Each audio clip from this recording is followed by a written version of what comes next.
Hi, this is Renee with Phoenix Over Water, and you're listening to Heavy Mental Breakdown.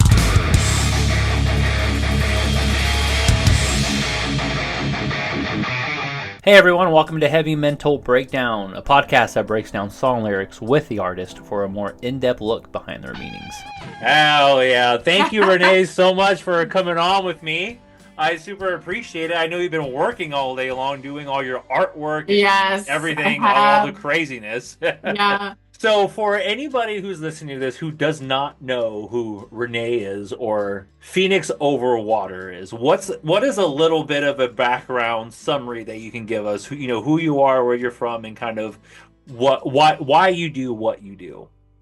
So I am Renee DeMeo, and I'm an artist, a visual artist, and a musician, a singer-songwriter. I live in Yaphank, Long Island. I am from Huntington. That's where I grew up, and I was born there and lived there for most of my life. But right now I live in Yaphank, and I teach in a public school. I teach art to sixth, seventh, and eighth graders. I also teach art to special education students, and I have a high school elective. We're a tiny district, so I do a lot. And I do the visual art, and then I have the music part of it. And the band started after I wrote the album. I kind of like recorded the album. I wrote the meat and the potatoes of the songs. So I wrote the vocal melodies, the harmonies, and the lyrics and the rhythm guitar. And the melodies and the harmonies. And then my guys would come in and do, like, my bass player would do the bass part. My drummer would do the drumming. My recording engineer, believe it or not, did keyboard, some harmonies. My lead guitar player did some harmonies. But everyone kind of did their part. When I wrote like the main structure of the song, then they did all their parts. So I have And three questions for you. First off, have you okay. been to the Paramount in Huntington? Yes, of course. I Yes. am I am so excited. I'm going to see Marilyn Manson there in a couple Oh, it's months, so I'm so super I like stoked. that venue because it's not huge. I don't like I'm like the only person I know that doesn't like to see concerts in huge venues. I like Okay, yeah. smaller venues. I don't want to be at a huge No, thing. I totally get that. The I Paramount's haven't great. been to like a festival show since I was like in college. I'm just like, give me something more personal. Give me a 5,000 seater or like a 5,000 capacity venue, and I'm good. I'm not It's trying more to do that. intimate, you Right, know? And the right. That's what I was Paramount, looking for. oh, Intimate. it's so good. Yeah. Second question: how long have you been playing guitar for? Uh, it's kind of embarrassing. I should be way better at it. My dad is a musician, and he actually played on the song we're going to be discussing. He played mandolin and uke Very on the cool. song. Yes, he's been playing since he was 6 years old. But he started me when I was six. Don't get excited. I like never followed through when I was younger. So I would practice, then I would quit for a while, and then I would go back to it, and then I would quit for a while. So it's like I should be like amazing, you know? I should be amazing. I don't know. I'm No, okay. it's so funny you say that. I've been playing guitar since I was in middle school, and I'm 35 now, and I always say the same thing. When everybody asks me to pick up a guitar and play something, I'm always so embarrassed. I'm like, I know some like guitar riffs and stuff because I've always just been a fan of like playing along to my favorite songs and my favorite Hmm. artist. And so I don't know when someone was like play something, I'm like I don't know what to play you. I've been playing for years, but I'm not as good as you think I am. It's kind of just for fun and music. Well, playing guitar playing has always been something for me where I can kind of just shut the world out for a couple minutes and play a song and feel accomplished and feel proud of myself. Hey, I was able to do this thing. So I totally get what you're talking about. Of oh, maybe I should be a little bit better, but I Oh mean my gosh, totally. we And are where we are, and so I'm really comfortable singing. Like that's my thing, but it's like more oh like, okay. oh, play in a band, like playing guitar, you know. Like my insecurity, if I have any really insecurity, it would be my guitar playing. like questioning my guitar playing, or you know what I mean? I just need to practice more, practice more. But singing is not an issue. So, third question is, what inspired you to want to play music? Was it, and you might have already answered this, but was it kind of just growing up around musicians in your family? Like you said, your father played music, or was it music that you listened to growing up, or what kind of inspired you to pick up an instrument or want to learn how to sing and want to record your own music? I feel like I was born singing. I would always, since I'm a kid, from the earliest memories I have, I would always have music in my head. Always, always, always. And it wasn't until, I think we talked a little bit before, it wasn't until I got divorced and I had this urge or desire or need to get things out that I started to kind of, if you could imagine, because when I was a kid, when you would go outside in the summer, the sky was always full of fireflies or lightning bugs, whatever you would call them, right? So I would always say, and I would explain this to people when I started writing music, that they were always there, like music's melodies, like all that stuff, music always was in my head.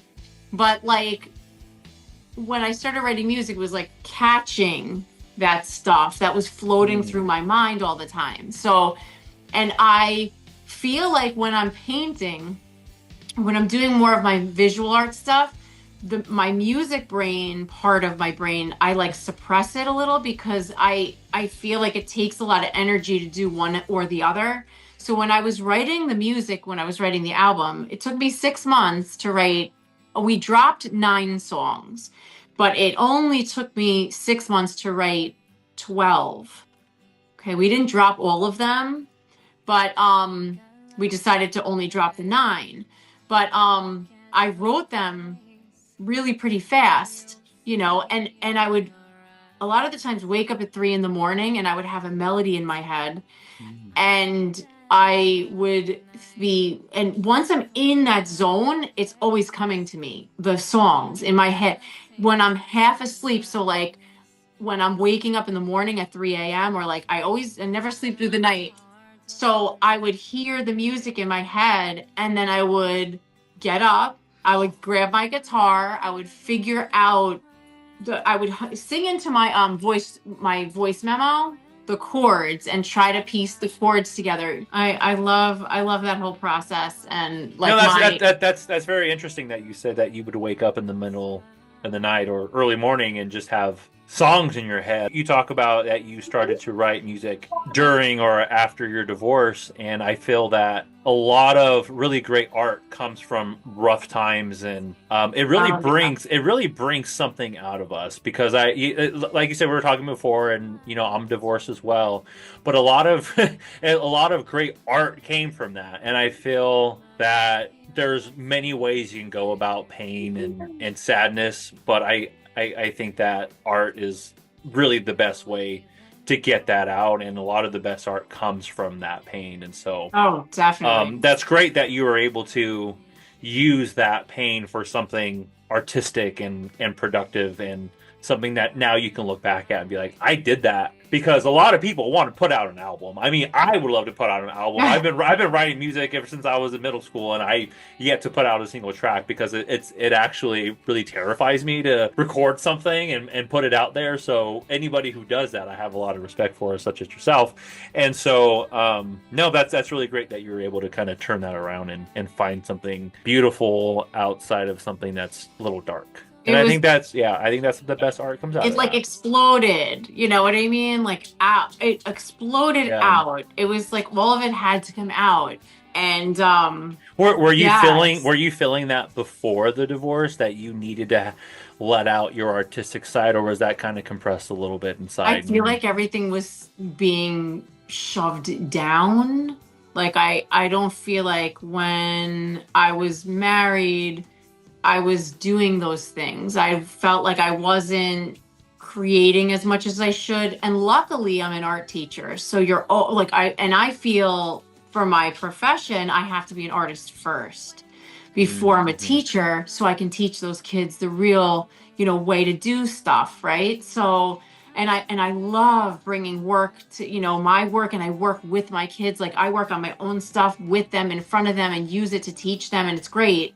So luckily I had that always going on for me all these years, but I really came into myself when after that whole big thing, this big thing happens, right? You get divorced. Yeah. It's a big thing, and it's hard, and things are changing and whatever. And I just, yeah, when you just don't know where to put it, and you're an Yeah. artist, whether it's visual or music or dance or theater or whatever, when you're an art person, I think that we lean into it, Yeah. right? And then it just 100%. boom, it was like a explosion. Well, so when something like that happens, when something traumatic happens, we kind of go through this awakening in our lives where we don't know what to do next. And our whole world has kind of been turned around. And you're like, what do I do? What do I do? And you rely on the art and your passions, and you find this thing, and it's a whole kind of awakening process. And later on, it's, oh my God, I've had this bottled up for so long. Yes, it was Yeah. in there. Yeah.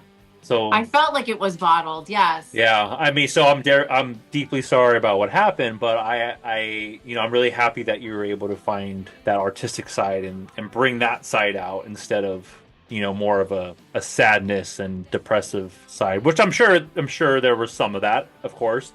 But something beautiful came out of something tragic, and so that's kind of one of the great ways to look at it. I definitely agree with that. So the song "Burn" that we're about to listen to right now, before we listen to it, is there anything that you want to say about it? Is there any kind of background story or anything you want to say beforehand, or should we just jump right into it and listen to the song and kind of break down these lyrics? I guess the lyrics will speak for themselves, I guess, once you break it down. But I can tell you that I personally am 23 years clean. So I stopped doing everything when I was 20 years old. Good for you. So a lot of this song is about, it's like me speaking to someone that's not doing what they need to do. I wrote it kind of speaking to someone. You'll hear. I'll explain as we go, but it's about recovery. But it also can apply to divorce. It could apply to anything that in someone's life you need to let go of and really burn to the ground before you can actually move forward.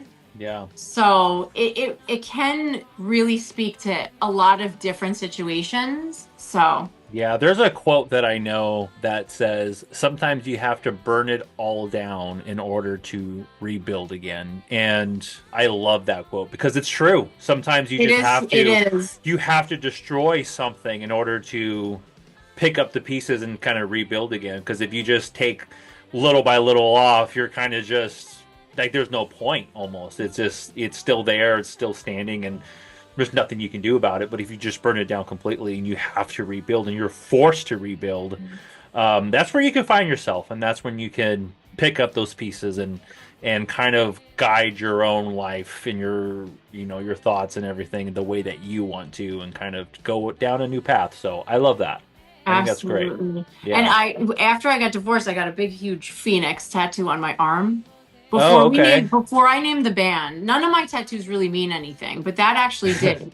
I got a phoenix, and I've always related to that mythical creature because of being in recovery, and a lot of things in my life I felt like I had to kind of rise from the ashes. So this song really just, everything came full circle back to that whole idea of rising from the ashes. So I feel like that was just another thing that I was rising up from. And and the weirdest thing was when I was having my album release party, we were planning for it, and I was writing an artist statement because every song on the album has a piece of artwork. I created a piece of artwork to go with every song. Cool. And thank you. It was very, very crazy, very cool journey, the whole thing. And I'm trying to write my artist statement, and something clicked in my head about my name. My name's Renee. And when I was a kid, I never liked, when you go to cheesy little like, keychains or whatever, and it says the meaning of your name. I'm like a child of the 80s and like 90s, and they would have like keychains and it would give you the meaning. And the meaning of my name is Yeah. rebirth and reborn. Huh. And I'm like, that's stupid. Why is my name, no, I want it to be like moon or like whatever, like something cool. Rock But star or something. right, something. I wanted it to mean something better, but that's what my name means, rebirth and reborn. And when I was writing my artist statement for the art show at my album release party, I was like, oh my God, my name actually means Phoenix. Really? Because it's about rebirth, being reborn. So crazy. Full circle. Where did Over Water come from then? Phoenix over water. So the phoenix definitely came from all of that. And think about it, phoenix rise from the ashes, and everything, a lot of my songs have fire in them. Like I reference fire and burning and things like that in a lot of the songs. And water puts fire out, but the phoenix is still burning. So that's like how I thought of that. Cool. All right. Well, Renee with Phoenix Over Water. Let's listen to Burn and let's break it down. All right.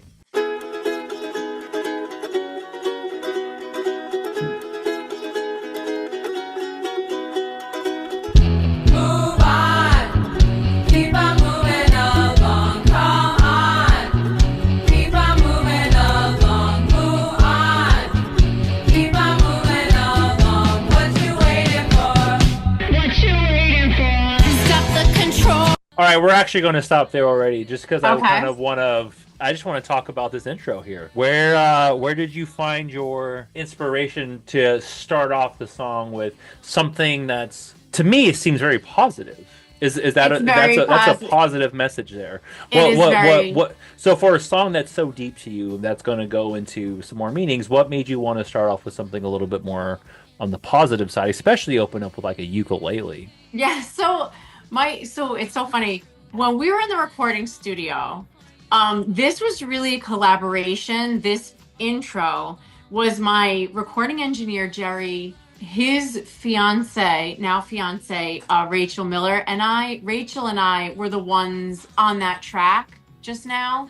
She was with me doing it, and it was one of the best days in the studio that I had. We were like all brainstorming about this like idea because I had reworked this song. This was the first song that I wrote, but it evolved into something much different, a little bit different than what it originally was. And when we were kind of fitting it together like a puzzle from what it used to be, we felt like we needed something in the beginning. And we were talking about the meaning of the song, and we all kind of collaborated and came up with this idea because the song is, so heavily influenced by recovery and coming out of like a dark place. And we want to tell the person, let's go, move it, move on. What are you waiting for? Can you relate that message to when you were going through a hard time? Was there somebody on your side who was like, come on, Renee, let's get going. Like, you have to move on. I think so. Or is that kind of something that you wish that you would have heard earlier on? So for me, and I think a lot of people relate to this, I'm not the kind of person that's going to necessarily listen to someone just because they tell me to do something. Right. If there's a door and you're telling me walk through the door, it's easier, and I'm smashing into the brick wall, I'm not going to go through the door until I'm ready to go through the door. So it is frustrating watching someone go through something that, and I'm sure, there's been people that are like, come on, let's go. But it's different, like when you're on the other side of things and you're watching someone and it's like, I've been here before, but you need to like listen to me, you know? So and that's the beauty of going through something tragic, is that you can share your experiences with someone who hasn't been there, and you can use those experiences for something positive for somebody else. Absolutely. Yes. Yeah. Look for serenity. Just let it go, or be your enemy. How can you find peace and tranquility? You're down to the wire.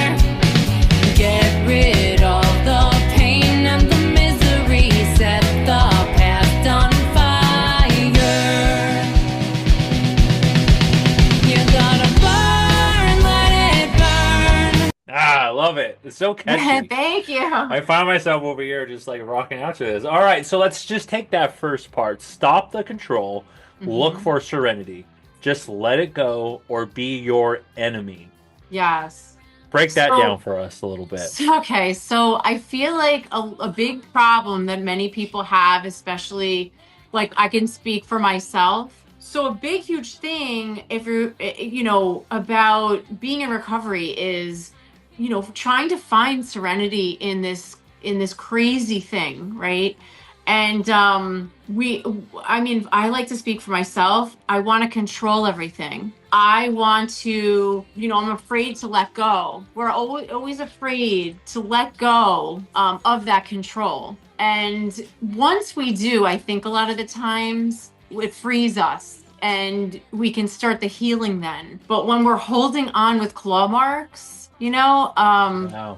it's really, really hard to move forward. So stop the control, look for serenity, just let it go or be your enemy. You're your own worst enemy then. 100%. If you're trying to control everything and you're not trusting the universe and I should say for me, like if I'm doing those things, like if I'm trying to control everything and I'm not trusting the universe and I'm a control freak, right? If I'm doing all those things, I'm getting in my own way. Yeah. And I'm not going to be able to move anywhere. I'm not going to be able to move on. Yeah, and the fact that you could write that and notice it and know that that's where you were at that point, that helps you with everything going forward. Like it's not even relationships or marriage or anything. It's in your art. It's in how you raise your daughter, how you raise your dogs, or just anywhere in life. If you start to think these thoughts or any negative thoughts, I'm doing this to myself, and I have to stop thinking this way because I'm going to be my own worst enemy. Yes. And so you can literally use that line for anything that you do in life. And the acknowledgement of it is the biggest part, because then you can kind of snap out of it and be like, this is what I'm doing again. I'm not going to let it snowball. This is what it is, and I have to refocus. And it's like surrendering to that, like, okay, I don't have the control. I'm admitting that now. Yeah, and that's great. Now I could move on, right? Yeah. Like the beginning of the song, so. Yeah. If you can move on from that trauma or, is trauma okay to use? Or sure. is there like a better... Trauma, depression, like I feel like so many people can relate, especially if they're coming from a place where they're like in recovery in some way, from whatever they're recovering from. Depression's a big part of that, you know what I mean? And it's like army crawling out of a black hole, right? Yeah. And it's hard. Yeah. It's hard to do that. Yeah, it's really hard. And but I think the hardest part is to acknowledge it and own it and be like, this is where I'm at, but I need to move on from it, or it's going to be my own. I'm going to be my own worst enemy. So I think that lyric alone is an extremely strong message, and that anybody can relate to in pretty much anything they do in life. Thank you. Let's keep rocking out. If the tables won't turn, burn, let it burn, burn your past. Burn, let it burn. If the tables won't turn, burn, burn, let it burn, burn the past. Burn at last. You gotta burn, let it burn it down, burn your past. If the tables won't turn, burn, let it burn the past, burn at last. And I think going back to what we said, sometimes you just have to burn it all down to be able to move on from it. Is that where your mindset was when you were writing that course? It's exactly what I was thinking. And I feel like if I'm waiting for the tables to turn, and they don't, like, what do you do then? Well, my thing is burn them then. Get them out of the way, right? Get if the tables won't burn, if the tables won't turn, then burn them. Burn them. I love that. Burn them to the ground, you I love know? it. I love Because it. it's you kind of, we want to give up that control, but give it back to ourselves in some other way. And if you're kind of by like giving up control and freeing yourself, you get kind of more of a direction to have control. It, burn it down. Yes. Burn it, like burn Burn it to it the down. ground. I love that because it's not an easy thing to do because we find comfort in our daily lives. And I feel that if you're in a relationship, for example, it's not as easy as burning it down and forgetting about it. Like there's still little pieces that are still going to be there. But I think the pieces that remain are the important ones and the things that you want to hold on to. But all the sadness and pain and struggle and your mental space, that's what you have to burn down. Not the memories, not forgetting about it, because if you forget about it, you can't grow from it. So you have to be able to at least savor a little bit of it. So some of those burnt pieces, you kind of have to hang on to a little bit. Would you agree with that? Or do you just feel, let's just burn this down and start over again? I mean, I think we always remember, Yeah. right? Because I feel like our experiences shape us, right? Yeah, totally. So I'm not saying to forget about those things that shape us and make us who we are, but I think that a lot of the times our past plays such a role in our future, and it's like, it's not there anymore. It's over. Yeah. Set it on fire. Yeah. Like stop thinking about it. Yeah, I love it. I love it. That's a great message there. All right, let's keep rocking out. You gotta choose to find serenity, or you will lose your true identity. How can you find peace and tranquility? You're down to the wire. Get rid of the pain and the misery. Set the past on fire. You gotta burn, let it burn. The one thing I was just thinking about listening to this, so I'm looking at the lyrics and it's get rid of the pain and the misery, set the past on fire. But literally all I can think about is how much the song makes me just want to dance. Yeah, Like, it's I just- kind of happy. It's kind of a happy song, right? It sounds really happy. Yeah, and so in my mind, the song in relation to, so the actual music layers and the lyric layer is kind of a balancing act where it's kind of how we have to deal with our own personal lives where there's things we have to do and take care of and we have to move on and find peace and find our mental health, but we can't let go of it. So I just feel like there's always this balancing act, and this song almost just remind, like the way that you wrote this song in kind of a dancey motivational song with some deep lyrics. It's almost that middle ground of finding that balance of the happiness and the sadness, but being able to overcome it and move on, but still hang on to it. It was that kind of one of the goals of this song and kind of making it the way that you made it. I kind of feel like it's so intuitive, the way that I write music. And I feel like the feelings that I have about my own situations, my recovery, and like anything that I've gone through that really shaped me as a person, I'm I mean, I've been through very dark places, but I'm pretty like excited about like life, and That's amazing. yeah, I think that like, being someone that like experienced, seeing the light and finding recovery and things like that, it's a very exciting and happy place to be. When you have, I mean, I have a lot of time clean. I have 23 years I was very, very young when I found that way of life. And it's just a lifestyle choice at this point, but it's very happy. It can be very hard too, but I think I'm very happy about being able to recover from things.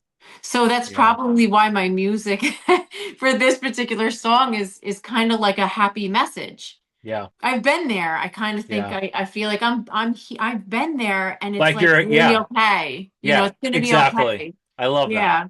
So you got to choose to find serenity, or you will lose your true identity. Yeah. So Did that ever happen to you, where you felt that I you kind of just lost yourself and you needed to find yourself again? Yes, And I definitely. I think that when people are using whatever, any mood or mind altering substances, I drank a lot, when I was younger, never had a legal drink in my life. But when I was doing those things and I was drinking, and I don't feel when people are when they're abusing substances that they are themselves. They do things that are definitely out of character. People end up in jail. People end up doing things that they never thought they would do before. And I feel like that's not who you are. yeah. That's not your true identity, right? Hmm. So if you don't choose to find your peace within yourself and your serenity, if you don't choose to find that, if you don't make that decision, because no one can make that decision for you, if you're not choosing that, then your true identity will get lost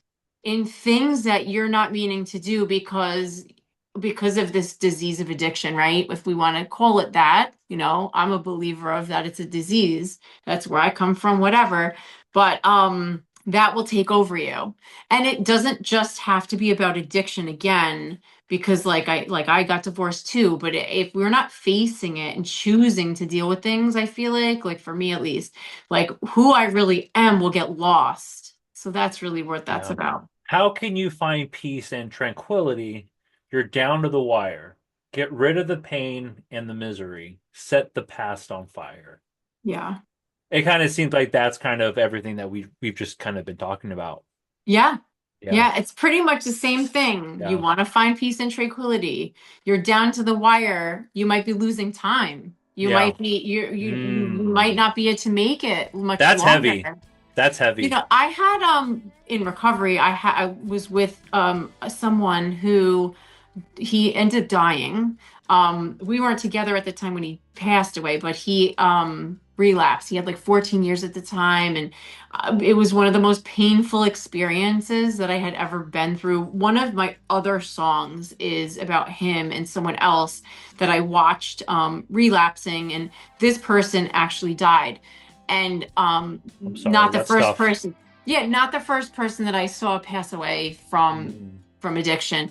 And if I feel like you can be down to the wire. You don't know how much time you have to actually make the changes that you need to make. And I think people's pasts, just knowing and being around for so long, this struggle, the past, it haunts people. Me, it, It it can does. haunt you. And if my message is really like burn it, like, it doesn't have to haunt you. Set Yeah. it on fire and move on and look ahead. It's not doing anything back there. Yeah. So, Let's keep rocking out to this song. all I right. want to hear more of it. If the tables won't turn, burn, let it burn, burn your past. Burn, let it burn. If the tables won't turn, burn, burn, let it burn, burn the past. Burn at last.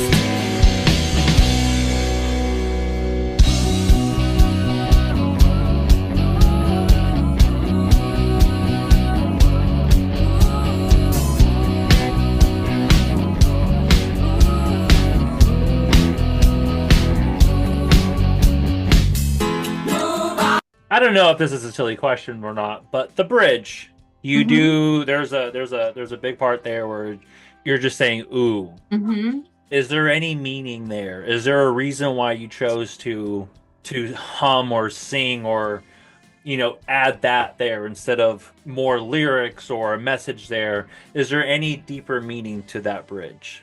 I think sometimes in music, it's nice to take a break and have just a little melody to listen to, Yeah. to Cool. lead you back to what the message is. And again, like anything that I do with the guidance of like my amazing, amazing recording engineer who like really knows his stuff, I when I'm writing music, it's very, very, very intuitive. So It just felt right to you to do that there. it felt right, and I feel like with the message that is presented in the whole song, to have a break from any type of lyric is kind of subconsciously reflective, I guess. Yeah, and that's exactly what I got from that right there. Keep on moving along, come on. Keep on moving along, move on. Keep on moving along, what you waiting for? What you waiting for? Burn, let it burn. If the tables will turn. Burn, let it burn. Burn your past. Burn, let it burn. If the tables won't turn. Burn, burn, let it burn. Burn the past. Burn at last.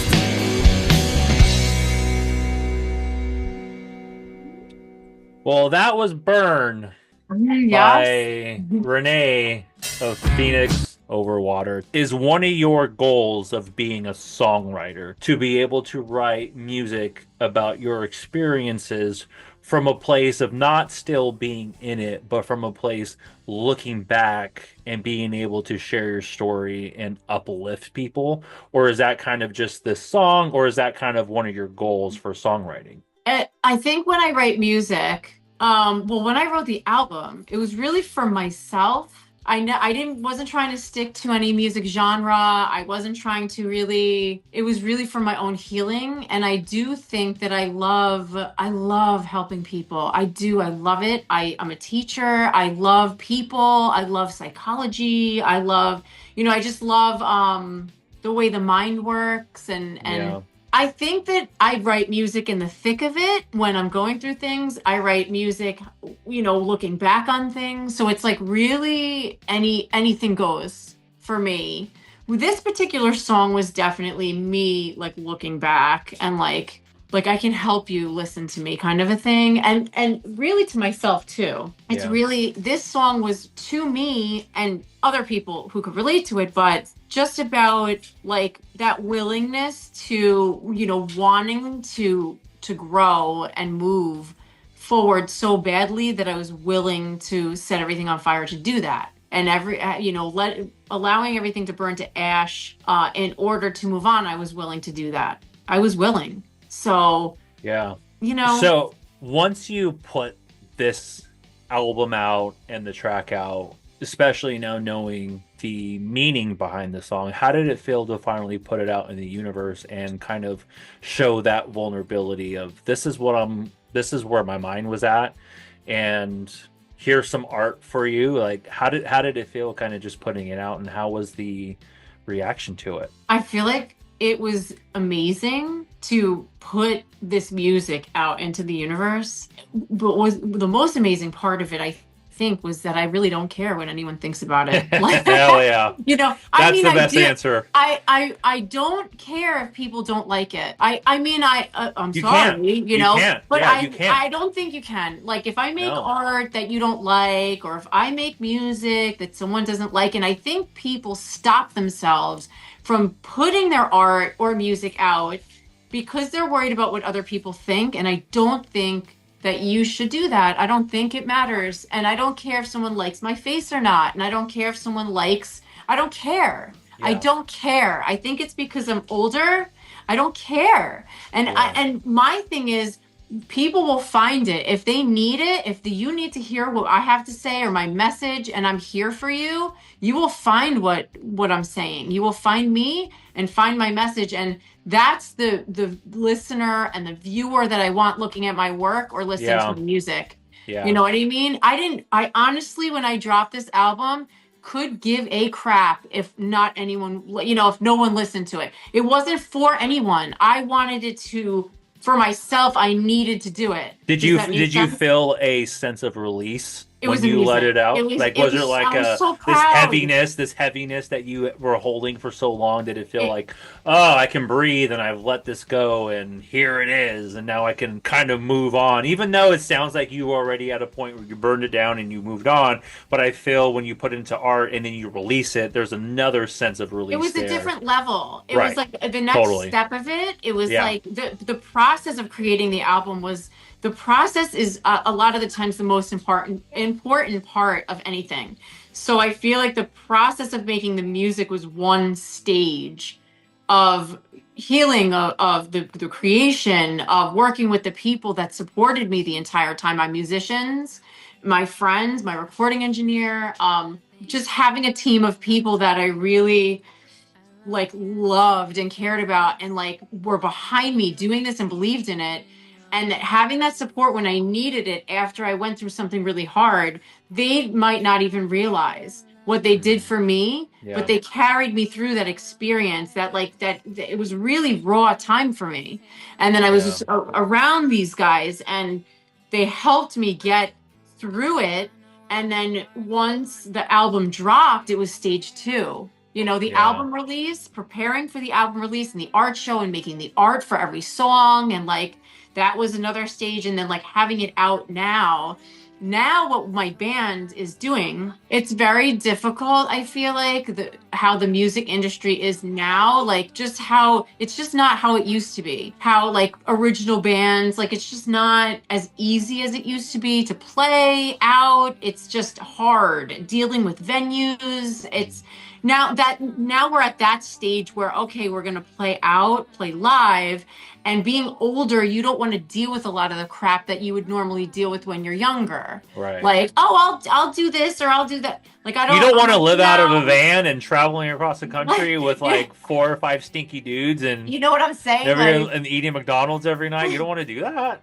Like we're all With your older. daughter and your dogs, like you don't want to do that. You know what I mean? Like, let's go, guys. I know maybe part of me would like to Yeah. do that, but it's like we all have like Yeah. career jobs, and it's like we can't just Yeah. leave and like do that. So Yeah, you know, and that is why art is so important. No matter what age you are, is being able to get that out and having that comfort. Be like, I don't care about touring. I don't care about all this stuff. Like my heart is telling me to go this way, so I'm going to do that. Whether I get paid or not, whether it's a million listeners or not, whether it's just me and my band listening to it. Like that is why you do it, is because you feel like you have to do it, and then you just feel this sense of release and yes, and then if comfort someone can afterwards, relate and to it, like yeah. it's so amazing if Yeah. you're making stuff for you for your own healing, and then after the fact you're like, oh my God, this might help someone. Yeah. Like this might reach someone. This might be good for someone to hear this. Like it's so cool. It's such a great thing, and I feel like nobody should hold their stuff back. Nobody should hold their creativity back because you might reach one person, even Yeah. if it's one person. It's worth it. It's so Yeah. worth it. And like with your art, if your art's bad, who cares? Just make more. Like it's okay. For Like sure. it's okay. And you can't, I think the nice thing is about being older, like a little bit older, like when I was in my 20s, I probably cared a lot more what people think.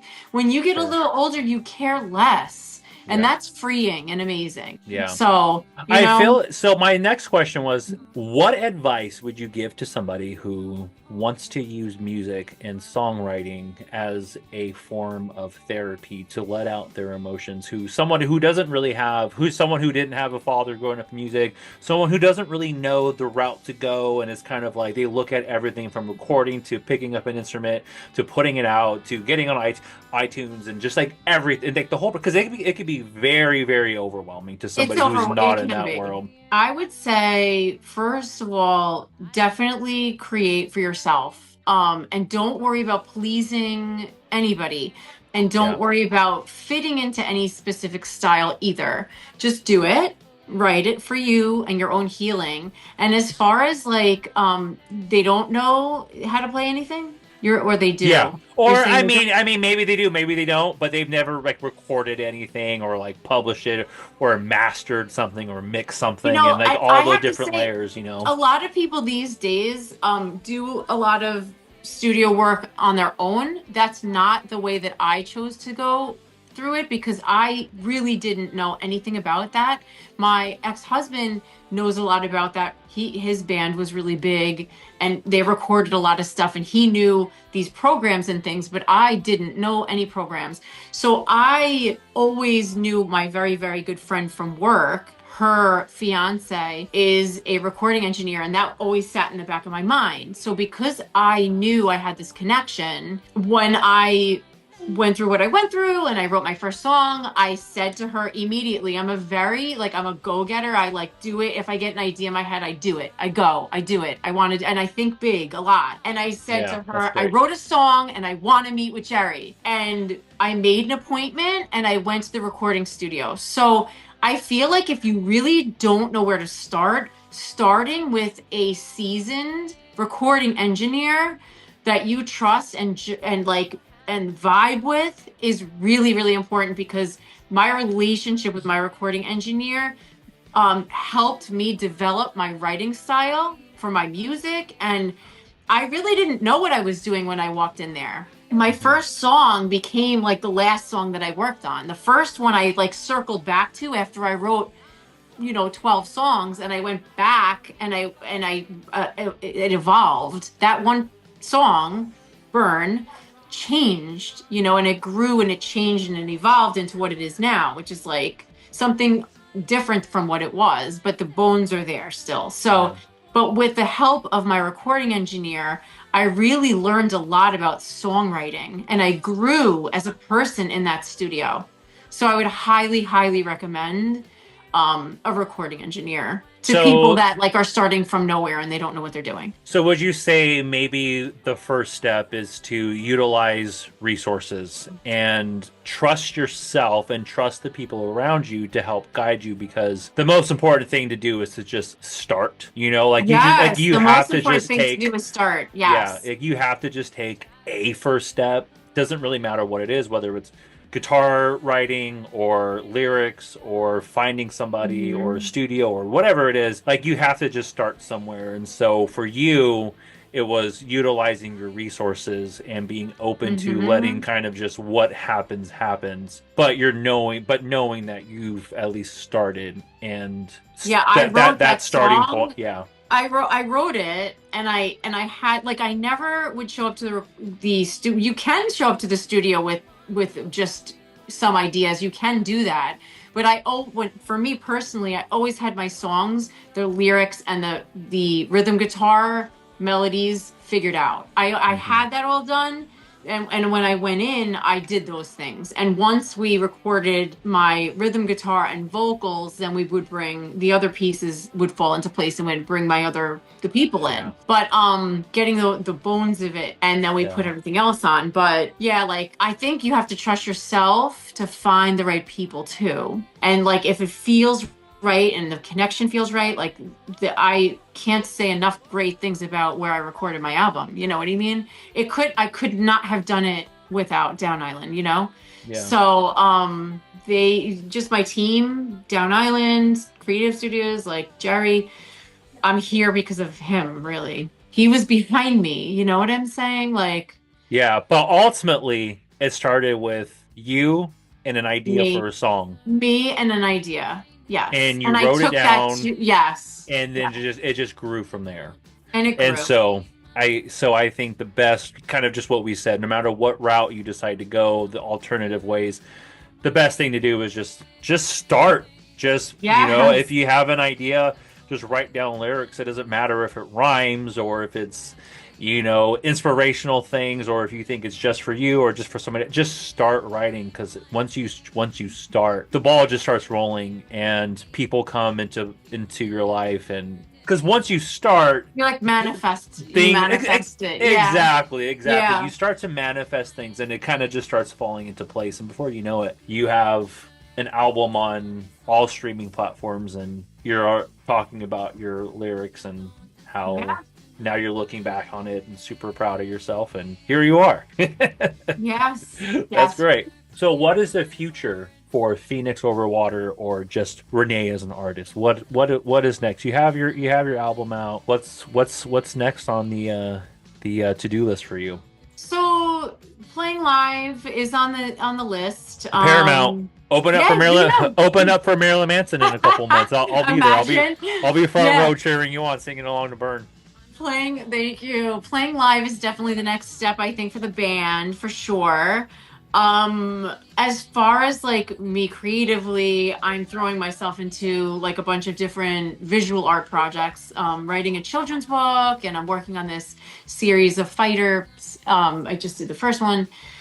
And but as far as music, I would like to get back into the studio and just I have some actually singles to drop because we dropped 9 songs, but there's 12. We recorded 12. So I was just going to ask you. So whatever happened to those other 3 tracks that you were we working on? tabled them. We just tabled them, feeling like they weren't ready to be out there yet, and then we're gonna just go back to them and drop them as singles or save them for album 2. So that's the idea. I probably will drop them as singles, but you never know. Yeah, you never know. Maybe One we'll save thing them for that album 2. one of the standout things that you said in this interview that I just want to circle back on real quick is because you said it a couple times. It's one word, intuitive, and I think that's a really really really really important word to say to anybody, because intuitive is trusting yourself, trusting your gut, and going with how you feel, and not letting fears of what are people going to think, what is what if everybody hates this, what if no one listens to it, because going back to the song lyrics, you're your own worst enemy. But if you just go off of your own intuition and you're like, no, like this was an idea and it came out of something really heavy and something really strong, and I've overcome it and I want to put this art out. I mean, you should 100% do that to anybody. And so being intuitive on just daily life, but also in art, I feel is super super important, and not a lot of people do that, and that holds a lot of people back from achieving dreams and achieving their goals, because they have that intuitive thought, but then that gets distracted by themselves and their own thoughts. And I think it's really, really inspiring that you've been able to just be like, no, my gut is telling me to do this and to go this route, so I'm going to do that and I'm going to trust it. And now here you are. Now you have an album out and you want to play shows. And if you let your own mind dictate what you're doing, who knows, like maybe this album would have never came out, maybe a song would have never been written, and it would just been in your mind for years and years to come, and it's going to be something you'd look at and be like, damn, I wish I would have did that. But now you flip that and you trusted that gut, you trusted that instinct, and now it's out, and now you're talking about more singles and touring, or not touring, but playing live shows. Well, touring, maybe, like over the summer. I'm a teacher, so maybe in the summer, who knows? I'm not Summer opposed. tour. I'm not opposed to touring, definitely not. But yeah, I think it's for me, especially since music has always been in my brain, about catching those. I had a teacher, one of my favorite professors, Sung Lee. He's a visual artist, and he used to say an idea is nothing unless you put it down on paper. Yeah, that's true. Unless you do something with your idea, it's nothing. Yeah, it's not just a thought. So that stuck with me. I think that really stuck with me, and I feel like I didn't really realize that my mind is musical all the time. I just took it for granted for so many years that like music is always in my mind. And like I said, it comes to me in those weird early hours in the morning, just melodies all the time. And when I started to catch them, like, whoa, this is something, and not, really just make it, just do it. That's what I say. So for anybody who wants to listen to your music or see any of your art, or, just be able to keep up with you and see if maybe you're touring at some point, where can they find you at? What is the best place to keep track of Phoenix Overwater? I would and Renee? say my Instagram account. I really need to promote my band one. It's at Phoenix Overwater. I need to promote that more, but I'm mainly on my more personal account, and I try to link the band stuff to that account also, but my art, like on my personal one, it's at RENEEDI_ART. That's my main Instagram account that I use a lot more because I do so many other things. I box and I do, you know, weight training, and I salsa dance, and I'm certified to teach yoga, and I do a lot of other things, you know, like the art and the music so it's like I do a lot of things. So that's where you can find like a lot of the things that I do is on that one particular account, but I'm trying to get better with my band account. Make it more a little more active, you know. Cool. We'll go follow Phoenix Over Water and follow Renee's account. Thank you so much for talking about this song. Thank you for having me on here. I really appreciate it. I loved hearing your story, and it's always really inspiring to hear a story of overcoming and positivity from a dark place, and just showing that there is hope and you can get out of it. And that's one of the whole points of this podcast, is just showing that, you know, music is definitely one of the greatest ways to be able to get that out. And Renee, thank you so much. Everyone, thank you so much. Go listen to Phoenix Over Water and listen to Burn. I love that album cover, by the way. Like, you're just surrounded in flames. That is so dope. That is so dope. You totally just ran with the whole Burn concept and just did the flames and everything. I love it. So much of the music's about fire, you know? Yeah. Go listen to Burn. It's out now. It's everywhere. Spotify, Apple Music. Check them out. Thank you, everybody. Thank you. Thanks for listening to Heavy Mental Breakdown tonight, everyone. Please just remember, you matter, and keep listening to music, because it gets you through everything. I promise. My favorite quote from Mitch Lucker. Everyone, have a great night. See you next time. Goodbye.